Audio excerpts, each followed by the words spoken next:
ਸਤਿ ਸ਼੍ਰੀ ਅਕਾਲ ਜੀ ਸਾਰਿਆਂ ਨੂੰ। ਮੈਂ ਧਰਮਪਾਲ ਸਿੰਘ, ਹਿਸਾਬ master government high school Patara.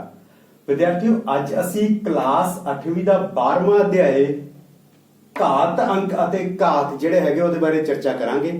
ਇਸ ਤੋਂ ਪਹਿਲੋਂ ਵਾਲੇ ਲੈਕਚਰਸ ਦੇ ਵਿੱਚ ਤੁਸੀਂ ਘਾਤ ਅੰਕ ਦੇ ਬਾਰੇ ਜਾਣਿਆ ਹੋਵੇਗਾ ਕਿ ਘਾਤ ਅੰਕ ਕੀ ਹੁੰਦਾ ਹੈ, ਘਾਤਾਂ ਦੇ ਬਾਰੇ ਜਾਣਿਆ ਹੋਵੇਗਾ ਕਿ ਘਾਤ ਕੀ ਹੁੰਦੀ ਹੈ, ਇਹਨਾਂ ਨੂੰ ਕਿੱਥੇ ਆਪਾਂ ਇਸਤੇਮਾਲ ਕਰ ਸਕਦੇ ਹਾਂ, ਉਹਨਾਂ ਸਾਰੀ ਚੀਜ਼ਾਂ ਬਾਰੇ ਤੁਸੀਂ ਜਾਣਕਾਰੀ ਹਾਸਲ ਕੀਤੀ ਹੋਵੇਗੀ।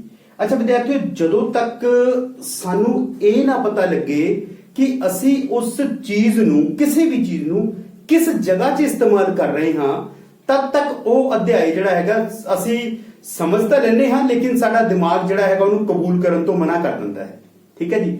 ਸੋ ਜਿਹੜਾ ਸਾਡਾ ਅੱਜ ਦਾ ਟੌਪਿਕ ਹੈ ਇਸ 12ਵੇਂ ਅਧਿਆਇ ਦਾ ਘਾਤ ਅੰਕ ਅਤੇ ਘਾਤ ਦਾ, ਉਹ ਇਹ ਦੱਸੇਗਾ ਕਿ ਅਸੀਂ ਘਾਤ ਅੰਕ ਅਤੇ ਘਾਤ ਨੂੰ ਕਿੱਥੇ ਇਸਤੇਮਾਲ ਕਰਦੇ ਹਾਂ ਤੇ ਕਿਹੜੀ ਜਗ੍ਹਾ ਦੇ ਵਿੱਚ ਜਿਹੜਾ ਹੈ ਆਪਾਂ ਉਸ ਨੂੰ ਆਪਣੇ ਸੰਖਿਆਵਾਂ ਨੂੰ, ਵੱਡੀਆਂ ਸੰਖਿਆਵਾਂ ਨੂੰ ਛੋਟੇ ਰੂਪ ਵਿੱਚ ਤੇ ਬਹੁਤ ਛੋਟੀਆਂ ਸੰਖਿਆਵਾਂ ਨੂੰ ਇੱਕ ਨਾਰਮਲ ਰੂਪ ਦੇ ਵਿੱਚ, ਮਿਆਰੀ ਰੂਪ ਦੇ ਵਿੱਚ ਜਿਹੜਾ ਹੈਗਾ ਉਹ ਕਿਵੇਂ ਲਿਖ ਸਕਦੇ ਹਾਂ ਤੇ ਉਸ ਦਾ ਸਾਨੂੰ ਕੀ ਫਾਇਦਾ ਹੋ ਸਕਦਾ ਹੈ, ਉਹਨਾਂ ਸਾਰੀਆਂ ਚੀਜ਼ਾਂ ਦੇ ਬਾਰੇ ਜਾਣਕਾਰੀ ਹਾਸਲ ਕਰਾਂਗੇ।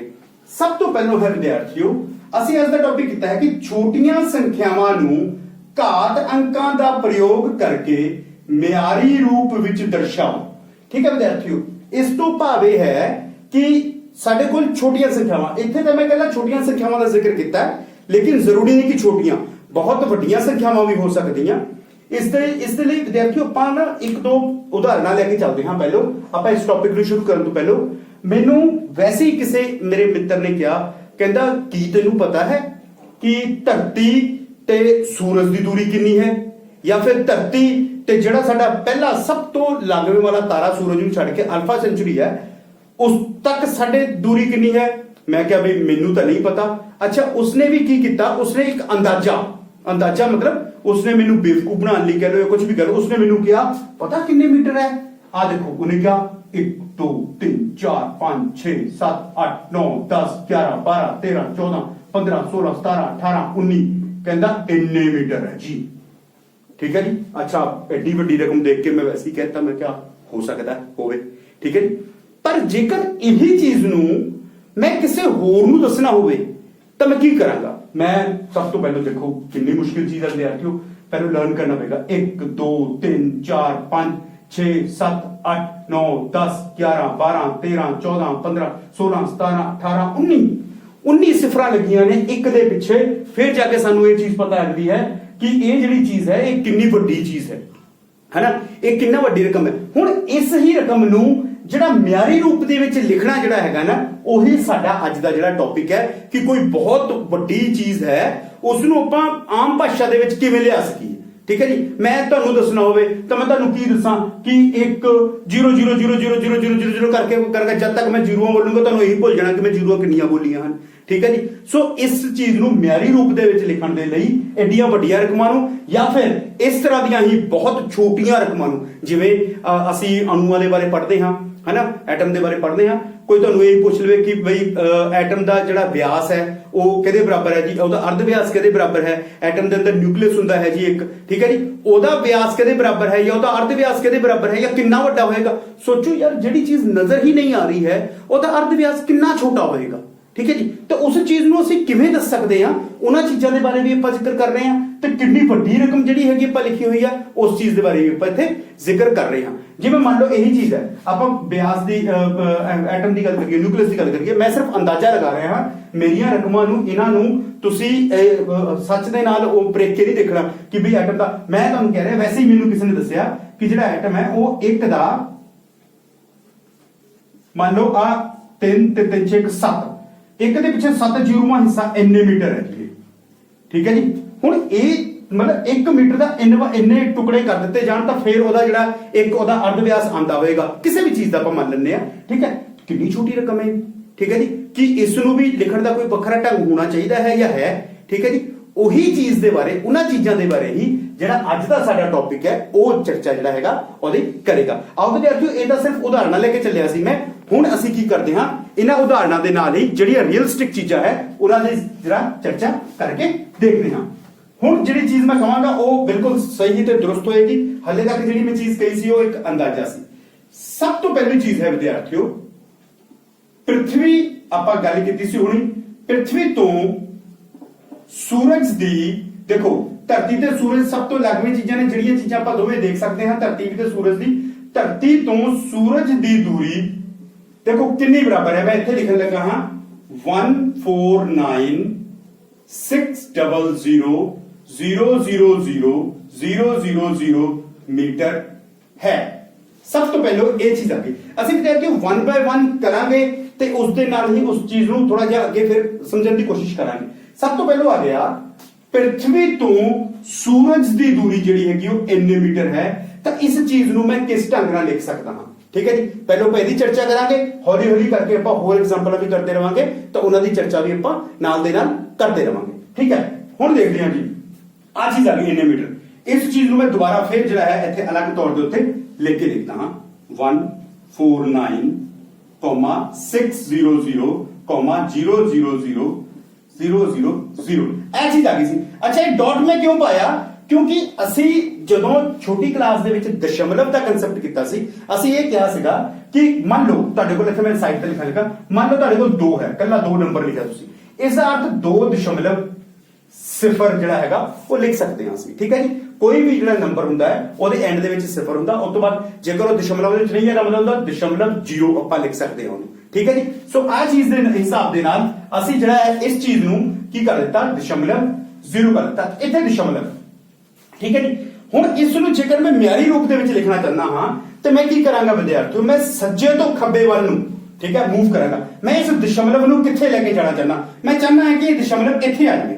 ਆ ਇਸ ਦਸ਼ਮਲਵ ਦੀ ਮੈਂ ਜਗ੍ਹਾ ਨਿਸ਼ਚਿਤ ਕੀਤੀ ਹੈ ਕਿ ਇਸ ਦਸ਼ਮਲਵ ਨੂੰ ਮੈਂ ਜੇਕਰ ਇੱਥੇ ਚੱਕ ਕੇ ਲੈ ਆਵਾਂ ਤਾਂ ਮੈਨੂੰ ਕਿਸ ਢੰਗ ਨਾਲ ਲਿਆਉਂਗਾ? ਤੁਸੀਂ ਦੇਖਿਓ ਜਰਾ ਧਿਆਨ ਨਾਲ ਵਿਦਿਆਰਥੀਓ, ਦਸ਼ਮਲਵ ਨੂੰ ਪਹਿਲਾਂ ਇੱਥੇ ਲੈ ਕੇ 1 2 3 4 5 6 7 8 9 10 ਤੇ ਆ ਜਿਹੜੀ ਜਗ੍ਹਾ ਸੀ ਇਹ 11ਵੀਂ ਜਗ੍ਹਾ ਸੀ। ਆਪਾਂ ਨੋਟ ਕਰ ਲੈਣੇ ਆ, ਦੇਖੋ 1 2 3 4 5 6 7 8 9 10 11 ਯਾਨੀ ਕਿ 1 ਤੋਂ ਲੈ ਕੇ 11 ਤੱਕ ਜਿਹੜੀ ਹੈਗੀ ਆ ਉਹ ਸਾਡੇ ਕੋਲ ਗਿਣਤੀ ਆ ਗਈ ਹੈ ਕਿ ਇਹ ਦਸ਼ਮਲਵ ਨੂੰ ਜਦੋਂ ਮੈਂ ਸੱਜੇ ਤੋਂ ਖੱਬੇ ਵੱਲ ਨੂੰ ਲੈ ਕੇ ਜਾਣਾ ਹੋਊਗਾ ਤੇ ਮੈਂ ਇਹਦੀ ਦੇਖੋ ਰੁਕ ਕਿਤੇ ਵੀ ਸਕਦੇ ਆ, ਮੈਂ ਇੱਥੇ ਰੁਕਣਾ ਵਾਜਿਬ ਸਮਝਿਆ ਤੁਸੀਂ, ਕੋਈ ਨਹੀਂ ਸਰ ਮੈਂ ਇੱਥੇ ਰੁਕਣਾ, ਮੈਂ ਇੱਥੇ ਰੁਕਣਾ। ਠੀਕ ਹੈ, ਉਸ ਹਿਸਾਬ ਦੇ ਨਾਲ ਉਸ ਚੀਜ਼ ਨੂੰ ਲਿਖਿਆ ਜਾ ਸਕਦਾ। ਹਲੇ ਮੈਂ ਤੁਹਾਨੂੰ ਸਭ ਤੋਂ ਪਹਿਲਾਂ ਬੇਸਿਕ ਚੀਜ਼ ਕਰਵਾਉਣ ਲੱਗਾ, ਉਸ ਤੋਂ ਬਾਅਦ ਇਸ ਚੀਜ਼ ਦੇ ਨਾਲ ਤੁਸੀਂ ਕਿਵੇਂ ਛੇੜਖਾਨੀ ਕਰਨੀ ਹੈ ਉਹ ਤੁਸੀਂ ਆਪਣੇ ਲੈਵਲ ਦੇ ਉੱਤੇ ਆਪ ਟਰਾਈ ਕਰ ਸਕਦੇ ਹੋ, ਜਿੰਨੀਆਂ ਮਰਜ਼ੀ ਟਰਾਈ ਕਰ ਸਕਦੇ ਹੋ। ਠੀਕ ਹੈ ਜੀ, ਮੈਂ ਇਸ ਨੂੰ ਇੱਥੇ ਲੈ ਕੇ ਜਾਣਾ ਚਾਹੁੰਦਾ ਤਾਂ ਮੈਂ ਕਿੰਨੇ ਜਿਹੜੇ ਰਸਤੇ ਤੈਅ ਕੀਤੇ ਨੇ, ਕਿੰਨੇ ਡਿਜਿਟਸ ਤੈਅ ਕੀਤੇ ਨੇ, ਕਿੰਨੇ ਅੰਕਾਂ ਨੂੰ ਛੇੜਿਆ ਮੈਂ? 1 2 3 4 5 6 7 8 9 10 11, ਇਸ ਨੂੰ ਮੈਂ 11 ਅੰਕਾਂ ਤੱਕ ਅੱਗੇ ਲੈ ਕੇ ਆਇਆ ਹੈ। ਸੋ ਇਸ ਦਾ ਅਰਥ ਹੈ ਹੁਣ ਮੈਂ ਇਸ ਨੂੰ ਕੀ ਲਿਖਾਂਗਾ, ਧਿਆਨ ਲਿਖਿਓ ਵਿਦਿਆਰਥੀਓ, ਇਸ ਨੂੰ ਹੁਣ ਮੈਂ ਲਿਖਾਂਗਾ 1 ਦਸ਼ਮਲਵ, ਦੇਖੋ ਆ ਦਸ਼ਮਲਵ ਨੂੰ ਇੱਥੇ ਲਿਖ ਦਿੱਤਾ ਹੈ। ਠੀਕ ਹੈ ਜੀ, 1.496, ਠੀਕ ਹੈ ਜੀ, ਇਹ ਲਿਖ ਦਿੱਤਾ। ਅੱਗੇ 0.000 ਮੈਂ ਨਹੀਂ ਲਿਖਾਂਗਾ। ਕਿਉਂ ਨਹੀਂ ਲਿਖਾਂਗਾ ਵਿਦਿਆਰਥੀਓ? ਉਹਦਾ ਕਾਰਨ ਦੱਸੋ। ਉਹਦਾ ਕਾਰਨ ਤੁਸੀਂ ਜਾਣਦੇ ਹੋ, ਕਿਉਂਕਿ ਦਸ਼ਮਲਵ ਤੋਂ ਬਾਅਦ ਜਦੋਂ ਵੀ ਕਿਸੇ ਸੰਖਿਆ ਦੇ ਪਿੱਛੇ 0 ਲਿਖਿਆ ਹੁੰਦਾ ਹੈ, ਆ ਦਸ਼ਮਲਵ ਹੈ ਨਾ, ਜੇ ਮੈਂ ਤਾਂ 0 ਲਿਖਦਾ ਤਾਂ ਉਹਦਾ ਕੋਈ ਮਤਲਬ ਹੀ ਨਹੀਂ ਹੈਗਾ, ਕਿਉਂਕਿ ਦਸ਼ਮਲਵ ਤੋਂ ਬਾਅਦ ਕਿਸੇ ਸੰਖਿਆ ਦੇ ਉੱਤੇ ਪਿੱਛੇ 0 ਲਿਖਿਆ ਹੋਵੇ ਲਾਸਟ ਦੇ ਵਿੱਚ, ਉਸ ਦੀ ਕੋਈ ਵੈਲਿਊ ਨਹੀਂ ਹੁੰਦੀ। ਠੀਕ ਹੈ ਜੀ, ਜਿਵੇਂ ਦਸ਼ਮਲਵ ਤੋਂ ਪਹਿਲਾਂ ਜੇਕਰ ਇਸ 1 ਦੇ ਅੱਗੇ ਮੈਂ 0 ਪਾ ਦਵਾਂ ਤਾਂ ਉਸ ਦੀ ਕੋਈ ਕੀਮਤ ਨਹੀਂ ਹੈਗੀ, ਉਸੇ ਤਰੀਕੇ ਨਾਲ ਇਹਦੇ ਵਿੱਚ ਵੀ 0 ਪਾ ਦਵਾਂ ਤਾਂ ਉਹਦੀ ਵੀ ਕੋਈ ਵੈਲਿਊ ਨਹੀਂ ਹੁੰਦੀ ਹੈ। ਸੋ ਇਸ ਦਾ ਮਤਲਬ ਉਹ ਨਹੀਂ ਲਿਖਾਂਗਾ ਮੈਂ। ਠੀਕ ਹੈ ਜੀ, ਫਿਰ ਮੈਂ ਲਿਖਾਂਗਾ 10 into ਯਾਨੀ ਕਿ ਗੁਣਾ 10 ਦੀ ਘਾਤ ਕਿੰਨੀ? ਇਸ 0 ਨੂੰ ਮੈਂ ਕਿੰਨੇ ਅਕਸ਼ਰ ਤੇ ਲੈ ਕੇ ਗਿਆ? ਮੈਂ 11 ਅਕਸ਼ਰ ਤੇ ਲੈ ਕੇ ਗਿਆ। 1 2 3 4 5 7 8 9 10 11, ਇਸ ਦਾ ਮਤਲਬ ਮੈਂ ਲਿਖਾਂਗਾ ਗੁਣਾ 11। ਸੋ ਇਹ ਜਿਹੜਾ ਹੈ ਵਿਦਿਆਰਥੀਓ, ਇਸ ਏਡੇ ਵੱਡੇ ਨੰਬਰ ਦਾ ਮਿਆਰੀ ਰੂਪ ਆ ਬਣ ਗਿਆ। ਇਹ ਸੀਗਾ 149,600,000,000 ਨੂੰ ਮੈਂ ਕੀ ਲਿਖਿਆ? 1.496 ਗੁਣਾ 10 ਦੀ ਘਾਤ 11 ਲਿਖਿਆ। ਸੋ ਇਹ ਏਡੀ ਵੱਡੀ ਰਕਮ ਦਾ ਮਿਆਰੀ ਰੂਪ ਜਿਹੜਾ ਹੈਗਾ ਉਹ ਬਹੁਤ ਹੀ ਸਿੰਪਲ ਤੇ ਸੌਖਾ ਸਾਡੇ ਸਾਹਮਣੇ ਆ ਗਿਆ ਹੈ। ਠੀਕ ਹੈ, ਆਓ ਵਿਦਿਆਰਥੀਓ ਇਸ ਤਰ੍ਹਾਂ ਦੀਆਂ ਕੁਝ ਇੱਕ ਹੋਰ ਐਗਜ਼ਾਮਪਲਾਂ ਜਿਹੜੀਆਂ ਹੈਗੀਆਂ ਆਪਾਂ ਨਾਲ ਦੇ ਨਾਲ ਕਰਦੇ ਹਾਂ। ਜੇਕਰ ਇਹ ਚੀਜ਼ ਹਜੇ ਵੀ ਤੁਹਾਨੂੰ ਨਹੀਂ ਪਤਾ ਲੱਗੀ ਤਾਂ ਕੋਈ ਗੱਲ ਨਹੀਂ, ਆਪਾਂ ਇਸ ਦੀਆਂ ਐਗਜ਼ਾਮਪਲ ਜਿੱਦਾਂ ਅੱਗੇ ਚੱਲਦੇ ਰਵਾਂਗੇ ਤਾਂ ਉਹਨਾਂ ਚੀਜ਼ਾਂ ਨੂੰ ਅਸੀਂ ਸਮਝਦੇ ਰਵਾਂਗੇ। ਆਓ ਵਿਦਿਆਰਥੀਓ ਚੱਲੀਏ ਅਸੀਂ ਆਪਾਂ ਅਗਲੀ ਉਦਾਹਰਨ ਜਿਹੜੀ ਹੈ ਸਾਡੀ ਉਹ ਕੀ ਹੋਏਗੀ? ਆਪਾਂ ਸਾਰੀਆਂ ਜਿੰਨੀਆਂ ਵੀ ਉਦਾਹਰਨਾਂ ਅੱਜ ਕਰਨੀਆਂ ਹਨ ਉਹ ਸਾਰੀਆਂ ਉਦਾਹਰਨਾਂ ਸਾਨੂੰ ਕਿਸੇ ਵੀ ਵੱਡੇ ਨੰਬਰ ਨੂੰ ਜਾਂ ਕਿਸੇ ਵੀ ਛੋਟੇ ਨੰਬਰ ਨੂੰ ਮਿਆਰੀ ਰੂਪ ਵਿੱਚ ਲਿਖਣ ਵਿੱਚ ਹੈਲਪਫੁਲ ਹੋਣਗੀਆਂ। ਠੀਕ ਹੈ ਜੀ। ਇੱਕ ਦੂਸਰੀ ਉਦਾਹਰਨ ਜਿਹੜੀ ਮੈਂ ਲਈ ਹੈ ਉਹ ਵਿਦਿਆਰਥੀਓ ਬੜੀ ਕਾਮਨ ਜੀ ਉਦਾਹਰਨ ਹੈ। ਠੀਕ ਹੈ ਜੀ। ਪ੍ਰਕਾਸ਼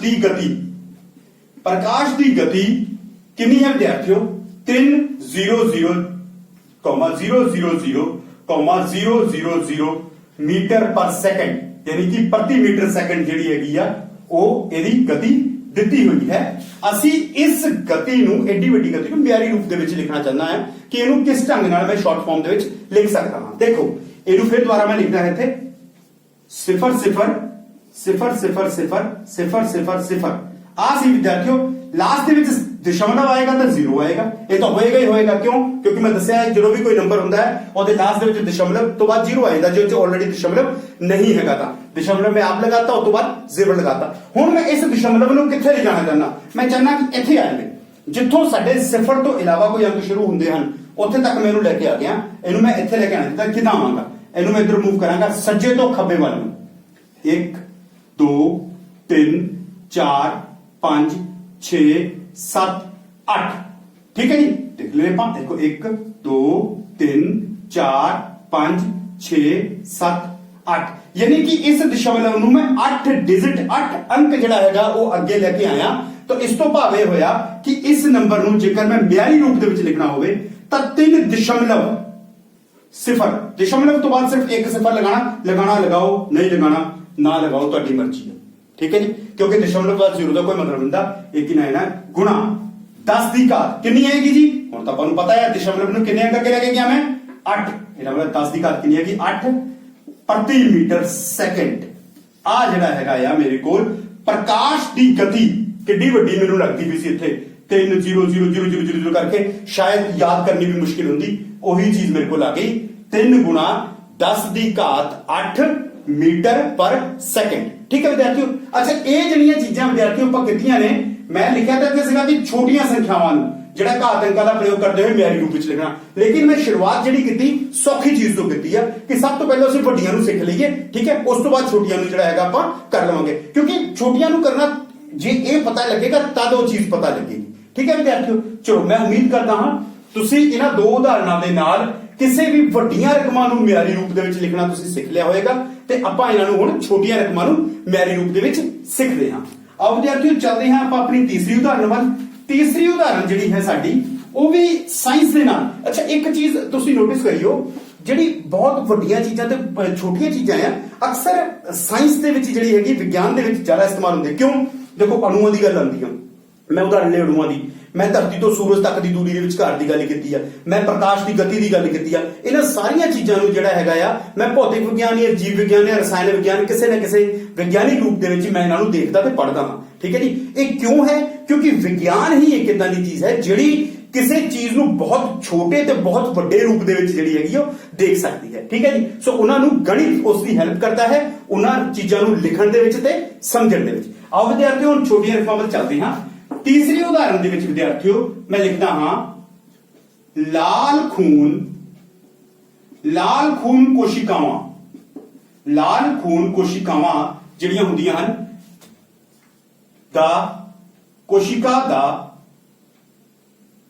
ਲਾਲ ਖੂਨ ਕੋਸ਼ਿਕਾ ਦਾ औसत व्यास जो है वो कितना है विद्यार्थियों 0.0000007 मीटर है। ठीक है जी। आ विद्यार्थियों साडे कोल जिहड़ी हैगी ये चीज अपने कोल आ गई है। अच्छा विद्यार्थियों इस चीज नूं इस उदाहरण नूं बड़े ध्यान नाल समझियो। मैं दो तरीके नाल कराऊंगा। ठीक है जी। दो तरीके नाल इस उदाहरण नूं कराऊंगा। सब तो पहले मैं कराना सब तो सौखे ते वधिया तरीके दे नाल जिहड़ी चीज नूं आपां हुणी करके हटे हां थोड़ी देर पहले उस चीज दा ही इहदे विच इस्तेमाल करांगे। देखो किवें करांगे विद्यार्थियों। सब तो पहला मैं काम की करांगा छोटी क्लास दे विच जदों दशमलव सानू आ गया सी। ठीक है जी।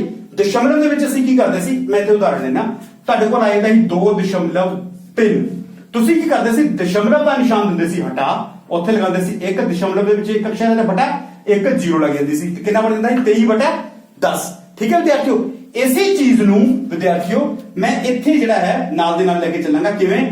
मैं लिखांगा 7 दशमलव। देखो जो मैं 7 बटा करता तो 7 तो पहले वाले सिफर जेडे मेरे किसी काम के नहीं रहे।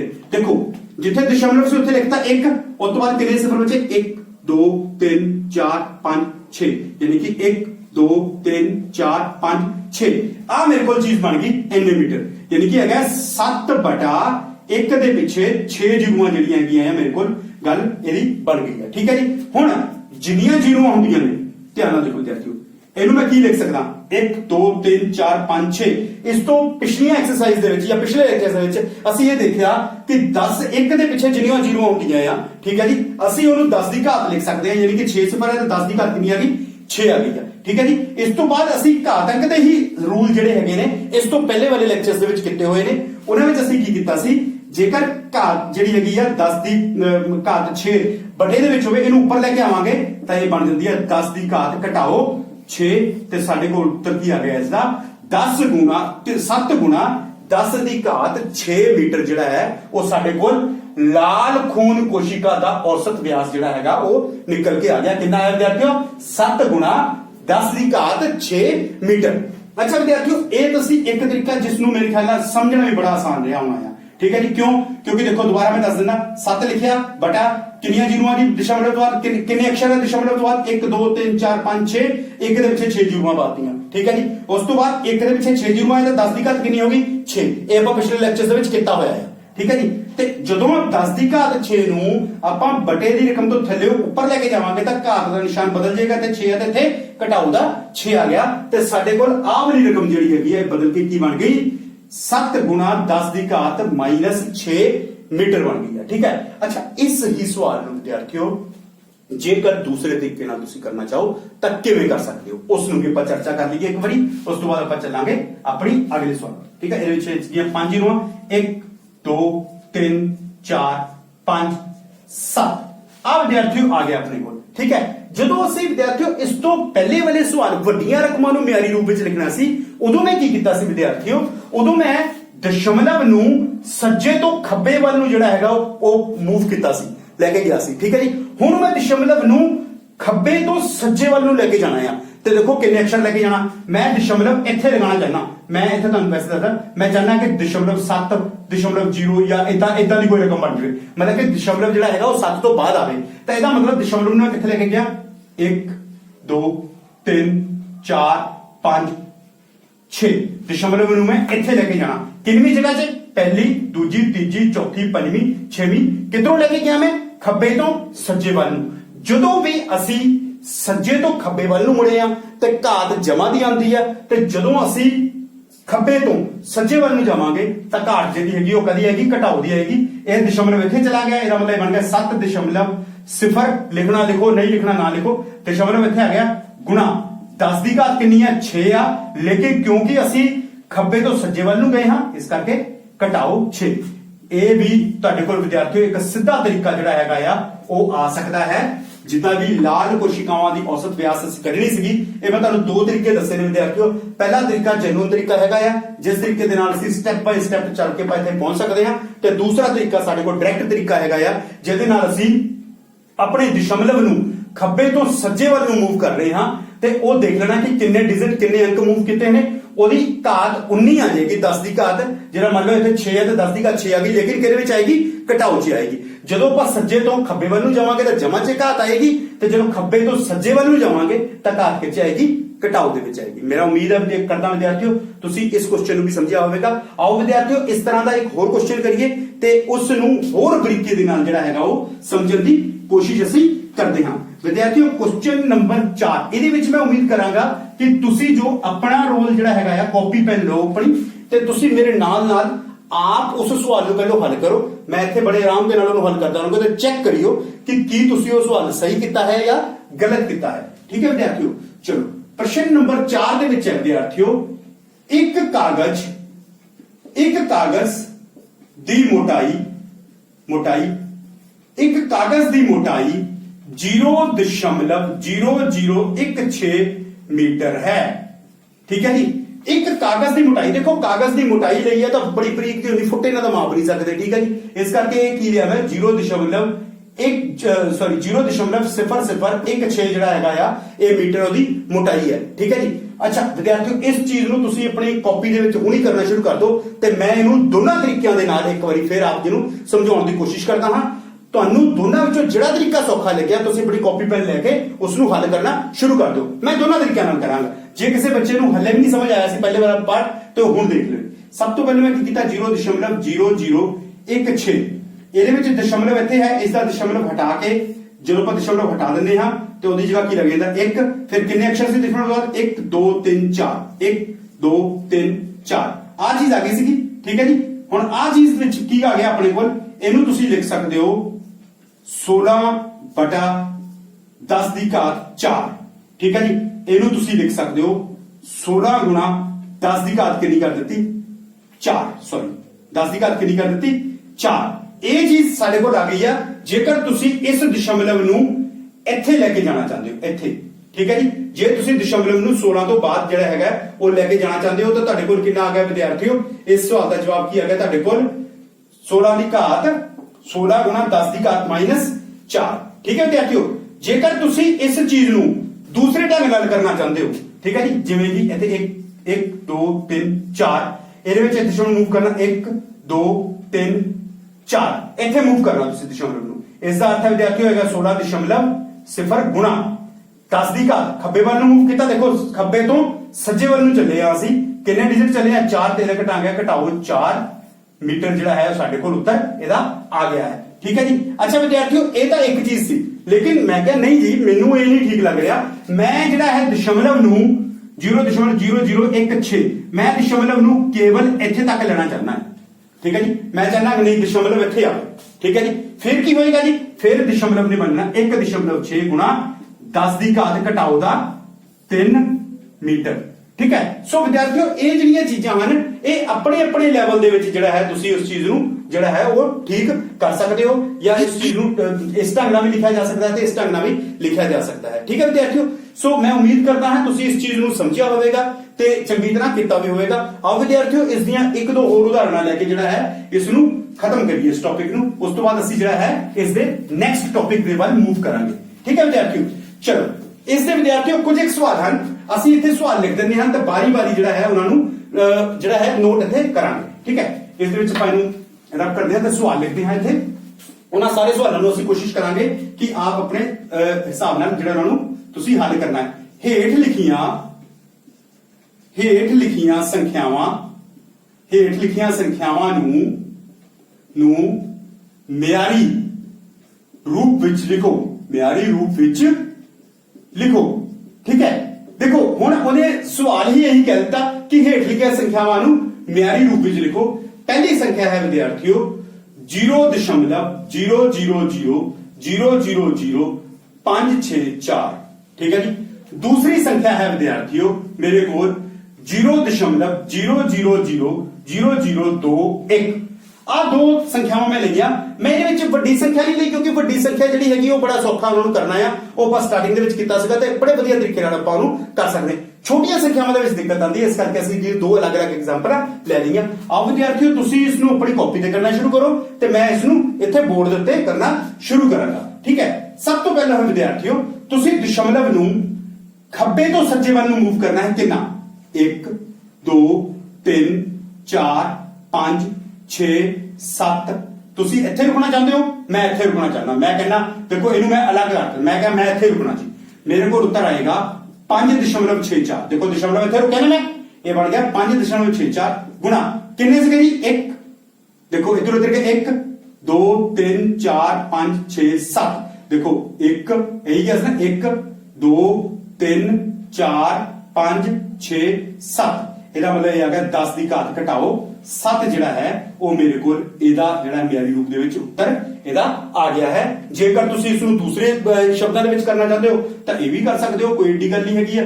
ਤੁਸੀਂ ਇਹਨੂੰ ਦੇਖ ਲਓ ਜੀ 564 ਦੇ ਥੱਲੇ ਕਿੰਨੀਆਂ ਜ਼ੀਰੋਆਂ ਬਣਦੀਆਂ ਹੈਗੀਆਂ, ਉਸ ਹਿਸਾਬ ਦੇ ਨਾਲ ਤੁਸੀਂ ਇਹਨੂੰ ਜਿਹੜਾ ਹੈਗਾ ਬਦਲ ਸਕਦੇ ਹੋ 10 ਦੀ ਘਾਤ ਦੇ ਵਿੱਚ। ਕਿਵੇਂ 564 ਬਟਾ ਦੇਖੋ 1 2 3 4 5 6 7 8 9। ਦੇਖੋ ਇਹੀ ਹੈ ਨਾ 10 ਦੀ ਘਾਤ ਕਿੰਨੀ ਬਣ ਗਈ ਇੱਥੇ 9 ਬਣ ਗਈ ਹੈ। ਠੀਕ ਹੈ ਜੀ 9 ਬਣ ਗਈ ਨਾ 10 ਦੀ ਘਾਤ। ਇਹ ਕਿੰਨਾ ਆ ਗਿਆ ਜੀ ਤੁਹਾਡੇ ਕੋਲ 564 ਗੁਣਾ 10 ਦੀ ਘਾਤ ਘਟਾਓ 9।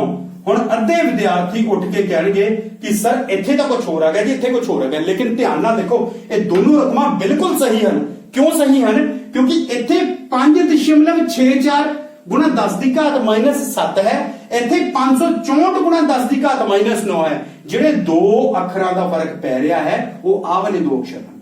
ਇਹ ਵਾਲੇ ਦਸ਼ਮਲਵ, ਜੇਕਰ ਦਸ਼ਮਲਵ ਨੂੰ ਇੱਥੋਂ ਇੱਥੇ ਮੂਵ ਕਰ ਦਿੰਦੇ ਤੇ ਇੱਥੇ ਵੀ 7 ਦੀ ਜਗ੍ਹਾ ਕੀ ਆ ਜਾਣਾ ਸੀ? 9 ਆ ਜਾਣਾ ਸੀ। ਸੋ ਇਹ ਮੈਂ ਦੋ ਅਲੱਗ-ਅਲੱਗ ਤਰੀਕੇ ਨਾਲ ਤੁਹਾਨੂੰ ਇਸ ਕਰਕੇ ਕਰਨਾ ਸਿਖਾਇਆ ਹੈ ਕਿ ਦੋਵੇਂ ਜਿਹੜੇ ਹਨ ਆਪਣੇ ਆਪ ਦੇ ਵਿੱਚ ਦਰੁਸਤ ਹਨ, ਸਹੀ ਹਨ। ਆਓ ਵਿਦਿਆਰਥੀਓ ਇਸ ਸਵਾਲ ਨੂੰ ਵੀ ਕਰਕੇ ਦੇਖਦੇ ਹਾਂ। ਇਸੇ ਸਵਾਲ ਨੂੰ ਇੱਥੋਂ ਗਿਆ ਜੀ 1 2 3 4 5 6, ਮੈਂ ਇੱਥੇ ਰੁਕਣਾ ਚਾਹੁੰਦਾ ਜੀ 6 ਦੇ ਵਿੱਚ। ਇਹਦਾ ਆ ਜਾਏਗਾ ਜੀ ਫਿਰ 2.1 ਗੁਣਾ ਕਿੰਨੇ ਡਿਜਿਟ ਗਿਆ ਜੀ ਮੈਂ? 1 2 3 4 5 6। ਦੁਬਾਰਾ ਦੇਖਦੇ ਹਾਂ ਜੀ 1 2 3 4 5 6, ਯਾਨੀ ਕਿ 10 ਦੀ ਘਾਤ ਘਟਾਓ 6। ਆ ਜਿਹੜਾ ਹੈਗਾ ਜੀ ਮੇਰਾ ਇਹਦਾ ਉੱਤਰ ਆ ਸਕਦਾ ਹੈ। ਤੇ ਦੂਸਰਾ ਬੱਚਾ ਕਹਿੰਦਾ ਨਹੀਂ ਜੀ ਮੈਂ ਇੱਥੇ ਤੱਕ ਲੈ ਕੇ ਜਾਣਾ ਹੈਗਾ, ਲੈ ਜਾਵੇ, ਠੀਕ ਹੈ ਜੀ। ਕੋਈ ਕਹਿੰਦਾ ਮੈਂ ਇੱਥੇ ਰੁਕਣਾ ਹੈਗਾ, ਰੁਕ ਜੇ, ਠੀਕ ਹੈ ਜੀ। ਸਾਨੂੰ ਦੇਖੋ ਮਿਆਰੀ ਰੂਪ ਇਹ ਹੈ ਇਹਦਾ, ਲੇਕਿਨ ਇਸ ਦਾ ਕਿਤੇ ਮਤਲਬ ਨਹੀਂ ਹੈਗਾ ਕਿ ਤੁਸੀਂ ਆਪਣੇ ਹਿਸਾਬ ਨਾਲ ਕਿੱਥੇ ਰੁਕ ਸਕਦੇ ਹੋ ਕਿੱਥੇ ਨਹੀਂ। ਹੁਣ ਤੁਸੀਂ ਕੀ ਆ, ਇਸੇ ਸਵਾਲ ਨੂੰ ਤੁਸੀਂ 5 ਤਰੀਕੇ ਨਾਲ 6 ਤਰੀਕੇ ਨਾਲ ਕਰ ਲਓ। ਪਹਿਲੀ ਵਾਰੀ ਤੁਸੀਂ ਦਸ਼ਮਲਵ ਨੂੰ ਇੱਥੇ ਰੋਕ ਲਓ, ਦੇਖੋ ਕੀ ਉੱਤਰ ਬਣਦਾ ਹੈ। ਦੂਜੀ ਵਾਰੀ ਇੱਥੇ ਰੋਕ ਕੇ ਲਿਖੋ, ਦੇਖੋ ਕੀ ਉੱਤਰ ਬਣਦਾ ਹੈ। ਤੀਜੀ ਵਾਰੀ, ਚੌਥੀ ਵਾਰੀ, ਪੰਜਵੀਂ ਵਾਰੀ, 6ਵੀਂ ਵਾਰੀ, 7ਵੀਂ ਵਾਰੀ, ਠੀਕ ਹੈ। ਦੇਖੋ ਇਸੇ ਤਰੀਕੇ ਨਾਲ ਜਦੋਂ ਅਸੀਂ ਕਿਸੇ ਸਵਾਲ ਦੀਆਂ ਬਰੀਕੀਆਂ ਵੱਲ ਜਾਣਾ ਸ਼ੁਰੂ ਕਰ ਦਿੰਦੇ, ਆਪਾਂ ਕਹਿੰਦੇ ਨਹੀਂ ਇਸ ਤਰੀਕੇ ਨਾਲ ਇਸ ਤਰ੍ਹਾਂ ਹੋਏਗਾ, ਇਸ ਤਰੀਕੇ ਨਾਲ ਇਸ ਤਰੀਕੇ ਨਾਲ ਹੋਏਗਾ, ਠੀਕ ਹੈ ਜੀ। ਮੈਂ ਇਸ ਸਵਾਲ ਦੀ ਗੱਲ ਕਰ ਰਿਹਾ ਸੀ, ਠੀਕ ਹੈ ਜੀ। ਮੈਂ ਤੁਹਾਨੂੰ ਕਿਹਾ ਕਿ ਇਹ 5.64 ਗੁਣਾ 10 ਦੀ ਘਾਤ 7 ਹੈ, ਠੀਕ ਹੈ। ਦੂਸਰੀ ਵਾਰ ਮੈਂ ਤੁਹਾਨੂੰ ਕਿਹਾ 564 564 ਗੁਣਾ 10 ਦੀ ਘਾਤ 9 ਹੈ, ਠੀਕ ਹੈ ਜੀ। ਤੁਸੀਂ ਆਪਣੇ ਆਪ ਦੇ ਵਿੱਚ ਦੇਖੋ ਕਿ ਭਈ ਇਹ ਦੋ ਅਲੱਗ-ਅਲੱਗ ਬਣਾਏ ਨੇ ਸਰ ਨੇ, ਕੀ ਮੈਂ ਤੀਸਰਾ ਹੀ ਬਣਾ ਸਕਦਾ ਹਾਂ? ਬਿਲਕੁਲ ਬਣਾ ਸਕਦਾ। ਇੱਕ ਬੱਚਾ ਕਹਿੰਦਾ ਮੈਂ 56.4 ਕਰਨਾ ਹੈ, ਠੀਕ ਹੈ ਜੀ, तो 56.4 ਨਾ ਕਰ ਲਵੇ। ਇੱਕ ਬੱਚਾ ਕਹਿੰਦਾ ਨਹੀਂ ਸਰ ਮੈਂ ਇੱਥੇ 1 0 ਹੋਰ ਪਿੱਛੇ ਲੈਣੀ ਹੈ, ਠੀਕ ਹੈ, ਕੋਈ ਦਿੱਕਤ ਨਹੀਂ ਹੈ। ਤੁਸੀਂ ਆਪਣੇ ਹਿਸਾਬ ਦੇ ਨਾਲ ਇਸ ਚੀਜ਼ ਨੂੰ ਕਰੋ। ਮੈਂ ਤਾਂ ਇਹ ਚੀਜ਼ ਨੂੰ ਮੰਨਦਾ ਹਾਂ ਕਿ ਤੁਸੀਂ ਕਿਸੇ ਸਵਾਲ ਨੂੰ ਕਰਨ ਲੱਗੇ ਜਿੰਨੀਆਂ ਉਸ ਸਵਾਲ ਦੇ ਨਾਲ ਤੁਸੀਂ ਛੇੜਖਾਨੀਆਂ ਕਰੋਗੇ, ਜਿੰਨੇ ਤੁਸੀਂ ਐਕਸਪੈਰੀਮੈਂਟ ਆਪਣੇ ਆਪ ਦੇ ਵਿੱਚ ਲੈਵਲ ਦੇ ਉੱਤੇ ਕਰੋਗੇ, ਉਨਾ ਹੀ ਜਿਹੜਾ ਹੈਗਾ ਆ ਤੁਹਾਡੇ ਉਸ ਟੌਪਿਕ ਦੇ ਉੱਤੇ ਪਕੜ ਜਿਹੜੀ ਹੈਗੀ ਉਹ ਮਜ਼ਬੂਤ ਹੋਏਗੀ, ਠੀਕ ਹੈ ਜੀ। ਅੱਛਾ ਵਿਦਿਆਰਥੀਓ, ਮੈਂ ਉਮੀਦ ਕਰਦਾ ਹਾਂ ਤੁਸੀਂ ਅੱਜ ਦਾ ਜਿਹੜਾ ਲੈਕਚਰ ਹੈਗਾ ਇਹ ਸਮਝਿਆ ਹੋਵੇਗਾ। ਇਹ ਲੈਕਚਰ ਸੀਗਾ ਵਿਦਿਆਰਥੀਓ ਬਹੁਤ ਛੋਟੀਆਂ ਜਿਹੜੀਆਂ ਰਕਮਾਂ ਹੈਗੀਆਂ ਤੇ ਬਹੁਤ ਵੱਡੀਆਂ ਵੀ ਮੈਂ ਚਾਰਟ ਦੇ ਵਿੱਚ ਕਰਵਾਈਆਂ, ਉਹਨਾਂ ਨੂੰ ਮਿਆਰੀ ਰੂਪ ਦੇ ਵਿੱਚ ਕਿਵੇਂ ਲਿਖ ਸਕਦੇ ਹਾਂ ਆਪਾਂ, ਕੀ ਇਹਨਾਂ ਦਾ ਲੈਫਟ ਹੈਂਡ ਰੂਲ ਤੇ ਰਾਈਟ ਹੈਂਡ ਰੂਲ ਸੀਗਾ। ਲੈਫਟ ਹੈਂਡ ਰੂਲ ਦਾ ਮੇਰਾ ਮਤਲਬ ਇਹ ਸੀਗਾ ਕਿ ਜਦੋਂ ਅਸੀਂ ਖੱਬੇ ਤੋਂ ਸੱਜੇ ਵੱਲ ਗਏ ਆ, ਤੇ ਰਾਈਟ ਹੈਂਡ ਰੂਲ ਜਦੋਂ ਸੱਜੇ ਤੋਂ ਖੱਬੇ ਵੱਲ ਨੂੰ ਆਏ ਹਾਂ। ਕਦੋਂ ਅਸੀਂ ਘਾਤ ਜਿਹੜੀ ਘਟਾਓ ਦੀ ਲੈਣੀ ਹੈ, ਕਦੋਂ ਅਸੀਂ ਘਾਤ ਜਿਹੜੀ ਹੈ ਉਹ ਜਮਾ ਦੀ ਲੈਣੀ ਹੈ, ਠੀਕ ਹੈ ਜੀ। ਅਗਲੇ ਲੈਕਚਰ ਦੇ ਵਿੱਚ ਵਿਦਿਆਰਥੀਓ ਅਸੀਂ ਇਹ ਦੱਸਾਂਗੇ ਕਿ ਛੋਟੀਆਂ ਤੇ ਵੱਡੀਆਂ ਰਕਮਾਂ ਨੂੰ ਜੇਕਰ ਅਸੀਂ ਆਪਸ ਦੇ ਵਿੱਚ ਕੰਪੇਅਰ ਕਰਨਾ ਹੋਵੇ, ਉਹਨਾਂ ਦਾ ਆਪਸ ਦੇ ਵਿੱਚ ਅਨੁਮਾਨ ਲਗਾਉਣਾ ਹੋਵੇ ਦੋਨਾਂ ਦਾ ਕਿ ਕੌਣ ਕਿਤੋਂ ਕਿੰਨਾ ਵੱਡਾ ਹੈ ਜਾਂ ਕਿੰਨਾ ਛੋਟਾ ਹੈ, ਆਪਾਂ ਉਹ ਵਾਲਾ ਟੌਪਿਕ ਜਿਹੜੇ ਹੈ ਕਰਾਂਗੇ ਤੇ ਉਸ ਦੇ ਨਾਲ ਦੇ ਸਵਾਲ ਕਰਾਂਗੇ। ਉਹ ਸਵਾਲ ਬਹੁਤ ਇੰਟਰਸਟਿੰਗ ਨੇ। ਤਦ ਤੱਕ ਤੁਸੀਂ ਆਪਣੇ ਇਹਨਾਂ ਟੌਪਿਕਸ ਦੇ ਉੱਤੇ ਤੇ ਇਹਨਾਂ ਰਕਮਾਂ ਦੇ ਉੱਤੇ ਜਿਹੜੀ ਆਪਣੀ ਪਕੜ ਮਜ਼ਬੂਤ ਕਰੋ, ਤਾਂ ਜੋ ਅਗਲਾ ਲੈਕਚਰ ਜਿਹੜਾ ਹੈ ਤੁਹਾਨੂੰ ਬਹੁਤ ਹੀ